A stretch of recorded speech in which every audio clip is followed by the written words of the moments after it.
Nüüd oleme me siin rõdul, kui me hakkame istutama söödavat ja dekoratiivset. Kõigepealt teeme ära söödava poole nii-öelda. Selleks oleme valinud välja sellise päris suure poti.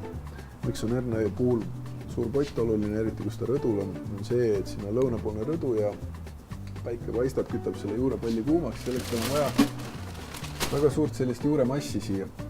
Et ideaalis oleks võib-olla isegi siin, see oleks ümbrispott ja paneme siia potid sisse, aga antud juhul ma teen selle lahendan niimoodi, et kuna siin pole auke, siis ma panen siia põhja väga paksud kihi kergkruusa.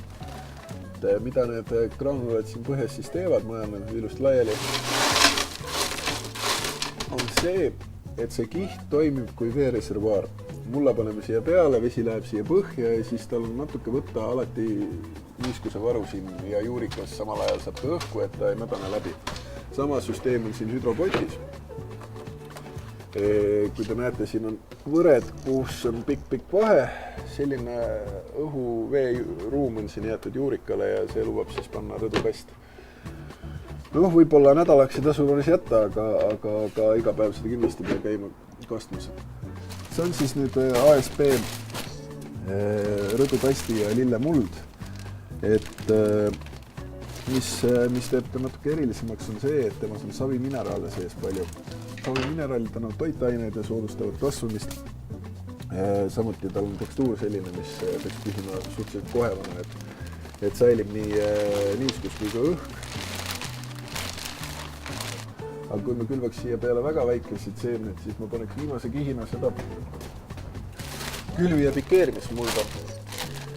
See on nüüd väiksema tekstuuriga, siin on rohkem liiva sees, laseb läbi paremini vett, samas jällegi jätab õhu, et juurtel nii õhku kui vett vaja. Et selle ma paneks siis, kui me istutaks siia pisemaid seemneid, paneks siia pealmiseks kihiks.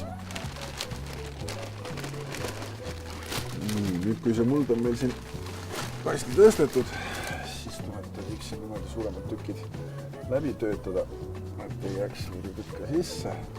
Nii, paneme veel ääre tasa ja siis kastame ta läbi. Ja praegu on siin see drenaaži kiht, oleme läbi kastnud, nüüd hakkame istutama siia. Istutame Jõgeva herneid. Jõgeva herned, sest on seemnelt osaühingult,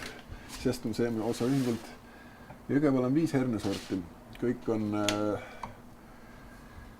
vanad head ära proovitud. Mis neil kõigil ühine on see, et nad on aretatud eelkõige maitse pärast. Ma olen valinud välja 3 Jõgeva sorti. Aamissepp, Loodus ja Valma. Aamissepp kasvab meeter kuni meeter 45 pikaks. Loodus on 60 kuni 90 sentimeetrit pikk.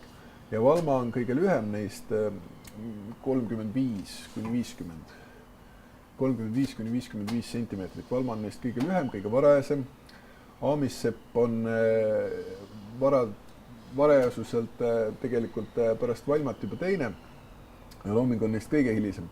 Et idee poolest on siis niimoodi, et siin all on Valma, siin on looming ja siin on aamissepp. Kindlasti oluline herne istutamise puhul, et seeme oleks enne läbi leotatud. Ta võib istutada uivast peast mulda, aga idanemise suurendamiseks peab ta ära leotama. Hernes on meil nüüd külvatud. Paneme siia natuke söögirohelist ja natuke ilutaimi ka juurde.